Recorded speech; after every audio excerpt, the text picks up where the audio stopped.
Salam damai sejahtera saudara-saudaraku terkasih. Berjumpa lagi dengan saya Romo Yosef dalam katekese singkat seputar ajaran sosial gereja untuk memaknai kembali keluhuran martabat manusia. Saudara-saudaraku yang terkasih, Lukas bab 6 ayat 43 dan 44 berkata seperti ini. Bagus banget, luar biasa. Karena tidak ada pohon yang baik yang menghasilkan buah yang tidak baik. Dan juga tidak ada pohon yang tidak baik yang menghasilkan buah yang baik. Sebab setiap pohon dikenal pada buahnya. Saudara-saudaraku yang terkasih, ada relasi yang sangat intim, yang sangat dekat, tidak bisa dipisahkan antara pohon dengan buahnya. Di sebelah saya ini ada buah-buahan, meskipun ini cuman pajangan belaka dari buah pisang. Kita bisa mengharapkan buah pisang dari pohon pisang. Betul? Kalau kita punya misalnya bibit pohon pir, pohonnya bagus, bibitnya bagus, kita bisa mengharapkan bahwa buah yang dihasilkan dari pohon itu adalah buah yang bagus. Demikian juga dengan orang beriman Kristiani. Gereja Katolik dengan semua kekayaannya, dengan semua ajarannya, dengan sebuah ajaran sucinya yang diterima dari Tuhan Yesus, yang dicoba untuk terus dihidupi oleh gereja sepanjang skala zaman.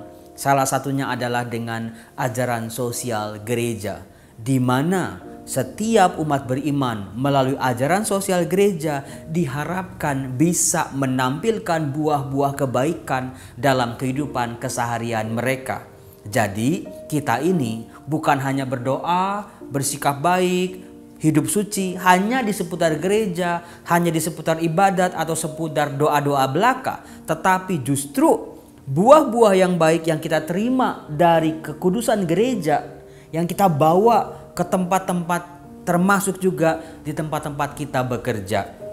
Di kantor, sebagai karyawan, pemimpin perusahaan, sebagai CEO atau sebagai manajer, apapun kita, posisi dimanapun kita, diharapkan kebaikan-kebaikan yang kita terima dari gereja betul-betul bisa mewarnai pilihan-pilihan kita, keputusan-keputusan kita, termasuk juga dengan keberpihakan kita dalam dunia kerja. Saudara-saudaraku yang terkasih, kalau Anda menjadi karyawan biasa, karyawan rendahan, kalau orang seringkali bilang, apa yang Anda harapkan? Anda pasti, kita semua mengharapkan kita semua memiliki gaji pendapatan yang layak untuk diri kita, untuk keluarga kita, untuk semua kebutuhan kita. Itu yang kita harapkan. Sementara para pemimpin perusahaan, apa yang Anda harapkan?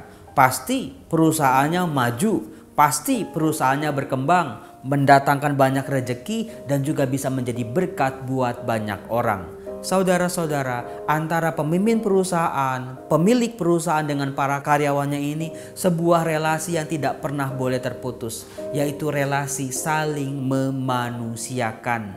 Hal itu bisa kita lihat dalam ajaran kitab suci, dalam ajaran sosial gereja.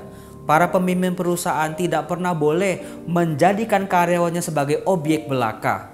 Demikian pun sebaliknya. Saudara-saudara, mari dengan di tahun 2022 sampai 2026 ini, mari kita bersama-sama seluruh umat beriman, kita menggalakkan betapa manusia itu bermartabat. Kita sejajar sebagai ciptaan Allah, saling memanusiakan. Salam damai sejahtera, sampai jumpa di katekese singkat berikutnya. Salam.